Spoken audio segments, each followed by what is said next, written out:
nuclear accusation that could redraw the Middle East's balance of power. And it's coming from inside Iran's military elite. A former senior commander of Iran's Islamic Revolutionary Guard Corps has made a stunning claim, alleging that Saudi Arabia already possesses nuclear weapons and that the United States knows it. Speaking in an exclusive interview with RT, Hussein Kanani, a former IRGC commander, said Saudi Arabia currently has a nuclear bomb, while adding that both Washington and Israel are fully aware of it. Saudi Arabia, at this time, they have a nuclear bomb and activities the United States know very well. Yes, that's right. Right now, both Israel and the US are fully aware. Their aim is not just to topple the government, but to fracture Iran entirely and exploit the situation. Kanani also accused foreign intelligence agencies, including Israel's Mossad and the US CIA, of backing recent anti-government protests inside Iran. He claimed the goal was not just regime change, but to fracture Iran itself. Kanani warned that any US strike would not go unanswered and may not follow conventional lines. If Washington attacks, he said, Iran's first response may not target American bases, but Israel. He also warned Iran could close the Strait of Hormuz, one of the world's most critical oil choke points, even if it harms global economies. The explosive allegation comes as tensions between Iran and the United States continue to escalate over Tehran's own nuclear program. Washington has long accused Iran of pursuing nuclear weapons, a claim Tehran denies, insisting its program is strictly peaceful. Relations between Tehran and Washington have remained tense since the U.S. bombed Iranian nuclear facilities last June, followed by months of unrest inside Iran.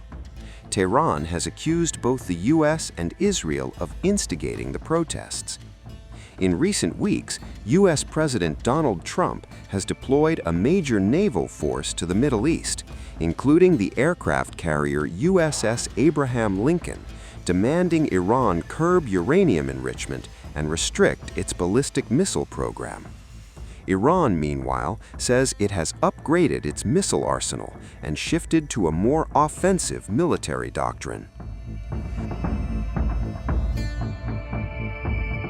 As indirect U.S.-Iran talks continue in Oman and new sanctions are announced, the rhetoric is growing sharper. And with nuclear accusations now flying across the region, the stakes may be higher than ever.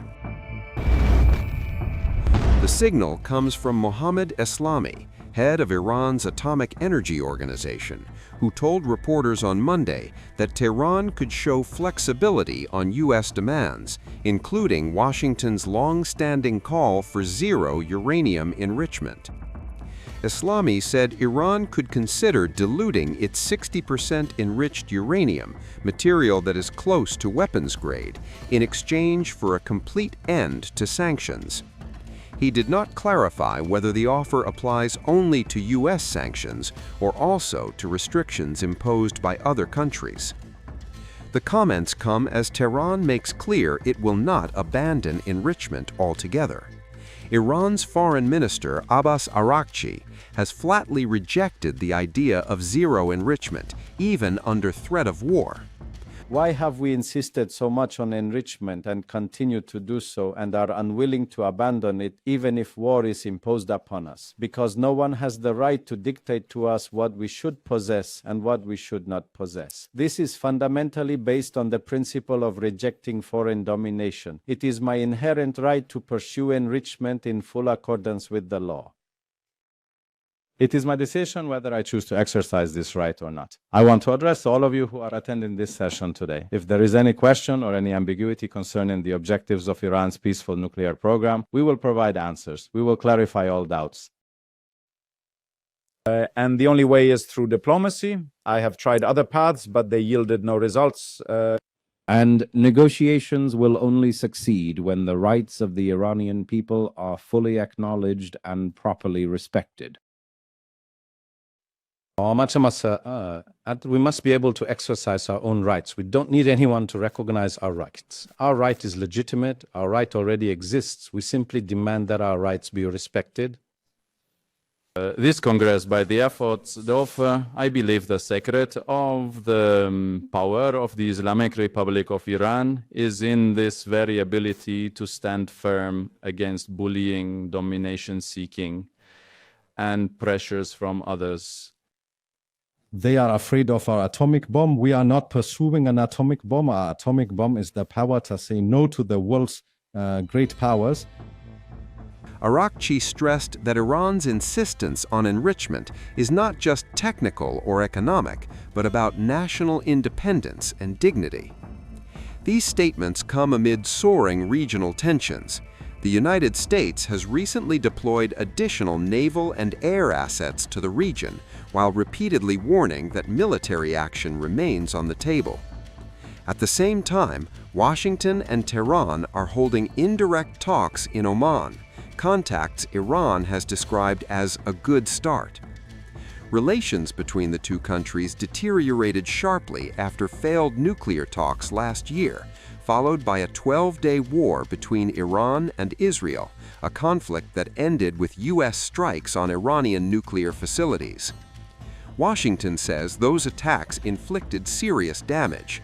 Tehran insists the impact on its enrichment program was limited.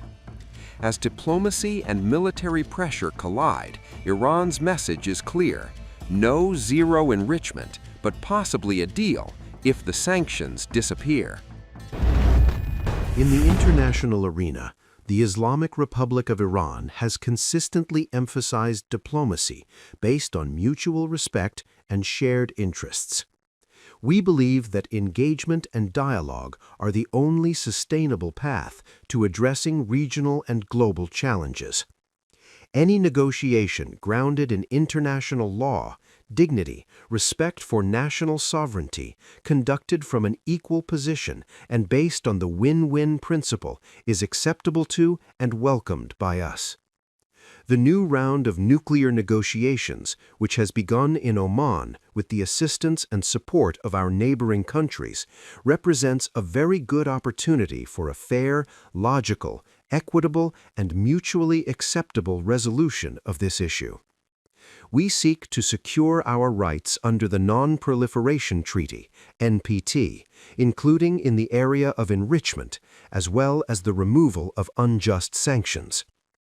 The Islamic Republic of Iran, for its part, is taking steps toward the success of this process and hopes that the other side, without excessive demands, will remain committed to its obligations so that a desirable outcome can be achieved. Our message to the world is clear. Iran is a country that stands by its commitments, provided that it also witnesses sincerity and adherence to obligations on the part of others. The Islamic Republic of Iran extends a hand of friendship to all countries seeking sincere cooperation. Iran's economic, transportation, and knowledge-based capacities provide a suitable platform for multilateral cooperation. These demonstrations are unparalleled in the world.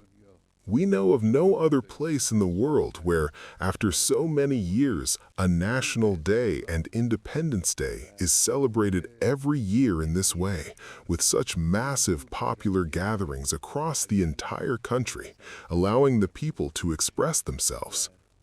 Today, the people of Iran, by marching in the streets, show their stance and force those who covet Islamic Iran, the Islamic Republic, and the interests of this nation to retreat. National power depends more on the will and perseverance of the people than on missiles and airplanes. And you, thanks be to God, have demonstrated this steadfastness and will. Show it once again in various arenas. Disappoint the enemy. As long as the enemy is not disappointed, the nation will be exposed to harm and aggression. The enemy's despair comes from your unity, the strength of your reason and will, your motivation, and your steadfastness in the face of the enemy's temptations. These are the elements that constitute national power. 22 Bahman is the symbol of all these things. The day when everyone comes into the streets, chants slogans, speaks the truth, and declares their solidarity and loyalty to the Islamic Republic and the people of Iran.